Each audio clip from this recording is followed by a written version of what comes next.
3, 2, 1. We're joined now by Senator Brandon Creighton, the author of the anti-DEI legislation. Senator, thank you for joining us on your first time in studio here. It's my first time here. Good to be with you. Happy to have you. Now, Senator, the debate in the bill got heated at times. We just heard from Senator West, who said he didn't feel as though you and your other Republican colleagues were listening to persons of color in the legislature and their concerns on this issue. How are you addressing that? Yeah, I have great respect for Senator West. We had a long 7-hour debate on the Senate floor for the diversity, equity, and inclusion legislation. Personally, I feel like the committee process was very thorough, right? Senator West was in the subcommittee on higher education to vet the legislation. He was also in the larger at-large Senate Education Committee when the legislation came through. Was very active in the committee with the witnesses. Many conversations related to the bill. So when he said that, people of color know best on these issues of inclusion, do you disagree with that sentiment, or? I don't disagree with that sentiment. I think that it is a little bit of a narrow sentiment because the assumption is that people of color weren't for the bill. I know, we talked about DEI programs and how in the original format they were formed to create more opportunities, but you said that these aren't working as is, and you mentioned a Baylor study a couple times on the floor. Right. Why do you think that eliminating these programs is the best path forward towards a more inclusive environment on college campuses?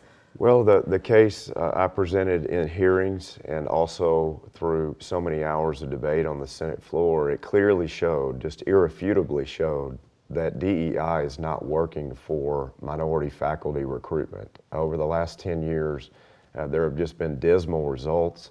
The DEI units and programs have been somewhat weaponized with these loyalty oaths or required diversity statements that has a chilling effect on those that feel comfortable applying in general, maybe that don't agree with the political ideology that's exhibited through those required oaths. That's the same thing that we're seeing in California. We're seeing it among Texas universities. That is compelled speech, right? When you have compelled speech, you do not have free speech. And if you don't have free speech, you have exclusivity. And if you're being exclusive, DEI falls. Do you think there's something that the Senate, if this bill does become law, should put into place for alternatives for still making sure that, we're meeting those goals, which you said you are for?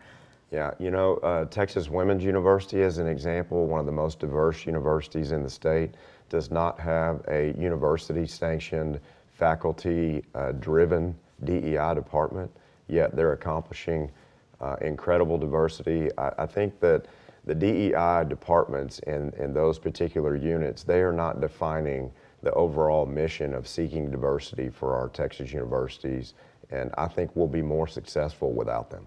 Senator, you've also been leading the front carrying a bill on a priority of both the lieutenant governor and the governor. That is the education savings account, which for our viewers who might not be familiar, that is, allocating public dollars to families who want to send their children to private school. Talk a little bit about how you've been addressing some of the concerns from your colleagues from rural districts. Rural Republicans have said that they are concerned about this because some of them don't even have private schools in their area. So how are we making sure that this is applicable to anyone?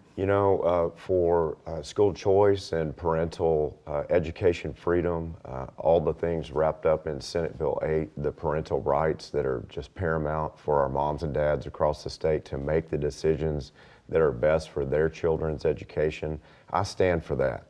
And so I think knowing that we would be the 31st state in the nation to advance a major school choice program, we'd be the 9th or 10th state with an education savings account. They really haven't, from Arizona in its 4th iteration over 30 years, Florida in its 3rd iteration over 20 years, we really haven't seen a lot of use of the ESAs in rural areas. But what I would say to our friends that represent rural areas, and I'm one of them, right? I would say that if those alternative private schools as opportunities or choices are not available, then the ESA is not really an issue in the first place because kids are going to stay in those private schools and not seek them. How do you address some of the concerns that we've heard from teachers and public school organizations who are worried that this might take away funding from public schools that otherwise would have gone there? Right, we've got historic funding for public schools this session. We're lifting up public schools with in between 14 and 18 billion dollars of state funding that wasn't there even 2 years ago, right? We're lifting up public school teachers like never before to be safe and better compensated in the classroom. And separate from our public school funding initiatives, we have a surplus. And the surplus, like the border, like property tax reform, like strengthening the grid, all of these big issues that we have as priorities for the session, education freedom should also be one. And so that's separate money. It's going through the comptroller, not the Texas Education Agency. It's a very measured plan, and the dollars are set. So it's about 1% of our public school students that would be served.